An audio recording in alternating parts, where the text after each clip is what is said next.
Bonjour, donc voici un essaim qui allait être récupéré. Donc peut-être même situation qu'à la maison.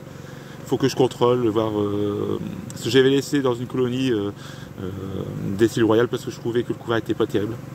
Et je me suis dit c'était un remérage. Donc je verrai en contrôlant d'ici 15 jours cette colonie si la reine est marquée ou pas. Donc si elle est marquée, bah, c'était pas forcément un remérage. Si elle n'est pas marquée, c'est certainement peut-être encore un essaim artificiel. J'en avais encore un gros ici qui a peut-être essaimé. Parce que honnêtement, la colonie, les sacs que j'ai récupérés n'étaient pas énormes. C'est pour ça que voilà, ça me paraît bizarre qu'ils puissent provenir d'une colonie qui est en train de produire du miel. Voilà, il y a mieux en termes de taille. Donc voilà, donc là j'ai mis une grille à reine par-dessus. Je me suis dit si j'ai attrapé la reine, j'ai pas forcément envie qu'elle parte avec le reste. Parce qu'on sait jamais, on peut mettre dans la boîte et puis une heure après, bah, la colonie s'en va parce qu'elle a trouvé mieux.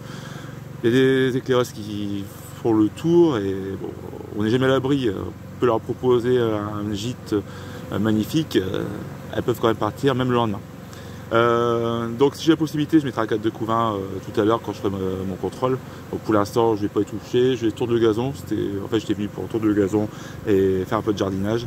Et puis aussi mettre des chasses abeilles. Voilà, c'était l'objectif aujourd'hui. Puis bon, j'ai encore perdu une demi-heure, récupérer un essaim.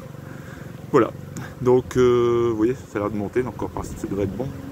Voilà, elles ont trouvé l'entrée. Donc je vais laisser ça ouvert pour que les dernières abeilles puissent arriver, rentrer.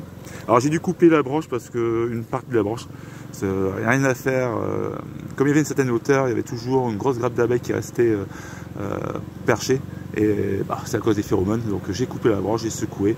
Au moins là, il n'y a plus grand chose en hauteur. Quand l'essaim est assez bas, on peut mettre la ruche à proximité, on arrive à récupérer, mais là, quand il y a 2 mètres d'écart, c'est plus compliqué, ou plus long. Voilà. Donc, bon, c'est tout. Allez, à bientôt.